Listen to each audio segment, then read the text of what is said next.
Genesis chapter 2, starting at verse 4.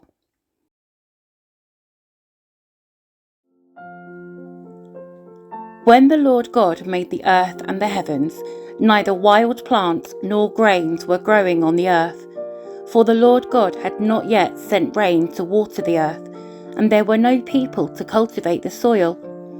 Instead, springs came up from the ground and watered all the land. Then the Lord God formed the man from the dust of the ground.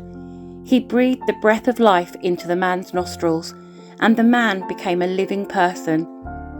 Then the Lord God planted a garden in Eden in the east, and there he placed the man he had made. The Lord God made all sorts of trees grow up from the ground, trees that were beautiful and that produced delicious fruit. In the middle of the garden he placed the tree of life and the tree of knowledge of good and evil. A river flowed from the land of Eden, watering the garden and then dividing into 4 branches. The first branch, called the Pishon, flowed around the entire land of Havilah, where gold is found.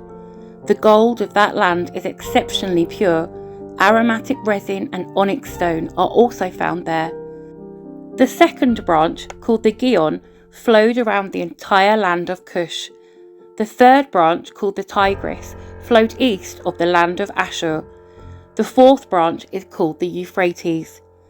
The Lord God placed the man in the Garden of Eden to tend and watch over it. But the Lord God warned him, "You may freely eat the fruit of every tree in the garden, except the tree of knowledge of good and evil. If you eat its fruit, you are sure to die." Then the Lord God said, "It is not good for the man to be alone. I will make a helper who is just right for him." So the Lord God formed from the ground all the wild animals and all the birds of the sky. He brought them to the man to see what he would call them, and the man chose a name for each one. He gave names to all the livestock, all the birds of the sky, and all the wild animals. But still there was no helper just right for him. So the Lord God caused the man to fall into a deep sleep. While the man slept, the Lord God took out one of the man's ribs and closed up the opening. Then the Lord God made a woman from the rib, and he brought her to the man.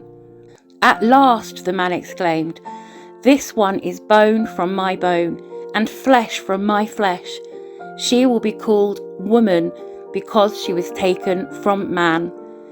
This explains why a man leaves his father and mother and is joined to his wife, and the two are united into one. Now the man and his wife were both naked, but they felt no shame.